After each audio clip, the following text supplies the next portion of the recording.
Good evening. Ako po si Mr.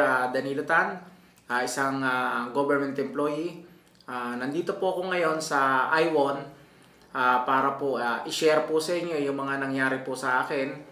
At ito po ay hindi po mangyayari kung hindi po ako na-introduce ng isang tao, si Mr. Paul Villaruel, kung saan siya po ang nagbigay sa akin ng mga idea at kung ano po ang ibig sabihin ng iWon. Nung nandun na po ako sa iWon, meron po sila mga produkto, meron po silang tinatawag na mga juices at ang perla. So ako po, nandito po ako, wala po akong alam dun sa mga juices nila kung ano man po yung perla. Basta po, ang nasa isip ko po ng mga oras na yon ay kumita po ako. Dahil sabi po nila, basta nandito po kayo sa negosyong ito, kikita po kayo. Ngayon po, nung nag-umpisa na po ang i-present, nung nag-opening po yung kumpanya, na-present po nila yung mga products nila, so nakikinig po ako. At the same time, yung perla po ay in-introduce. Ito po isang programa kung saan ay mayroong application daw po sa cellphone, ganito.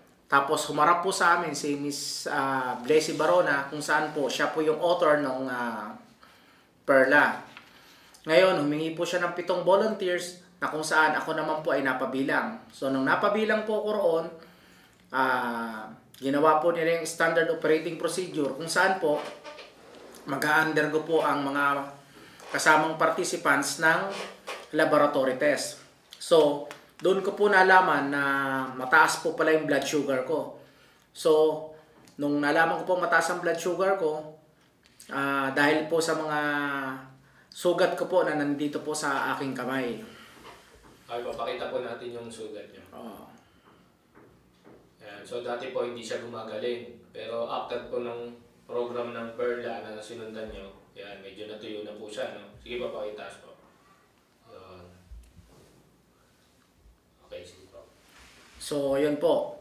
After ng program po, for 5 days lang po, natuyo po siya. So, sabi ko, talagang mayroon pong improvement na nangyari sa akin. So, hanggang ngayon po, after 2 weeks po ng program ngayon, nandito po yung laboratory ko po. Ito po yung laboratory ko, makikita po ninyo na yung aking fasting blood sugar ay 376.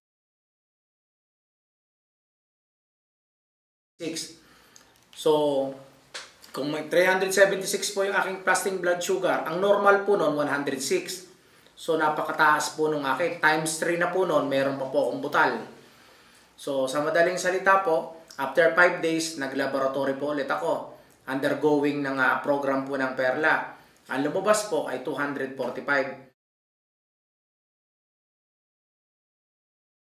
Just imagine guys, from 376, bumaba po ako ng 245. And then another 5 days po, makikita po natin dito sa next laboratory ko po, lumalabas po na 189 po ang sumunod ko pong FBS. And then, after po nung FBS ko, inulit the same day po, pinakain po ako ni doktora.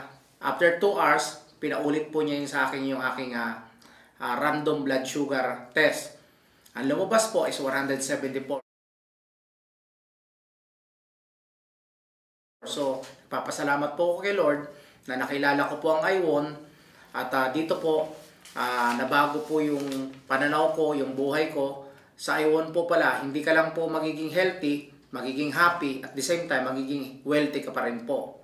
Ngayon po, masasabi ko lang po sa inyo na yung mga taong nakakapanood po ng video ito, ako po, maniwala man po kayo sa hindi, gumanda po ang pakiramdam ko. Nakita nyo naman po yung mga laboratory test na pinakita ko sa inyo. Wala pong duda, gumanda at umayos po ang pakiramdam ko. Siguro naman po, lahat po tayo ay nakararanas ng mga ganitong karamdaman. Ang sabi nga po ng doktor na nakausap ko, once a diabetic is always a diabetic. Pero nakausap ko si Dr. Barona, sabi niya, ang diabetic ay reversible. So napaka-bless ko po na napasok po ako rito sa iWon na ito, nalaman ko po yung Perla, at yung Perla po pala ang magpapabago sa buhay ko.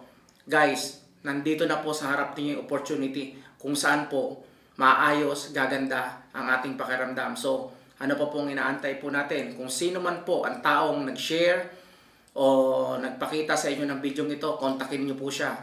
At nang malaman po ninyo kung paano po gawin ang programang Perla dito po sa iWon.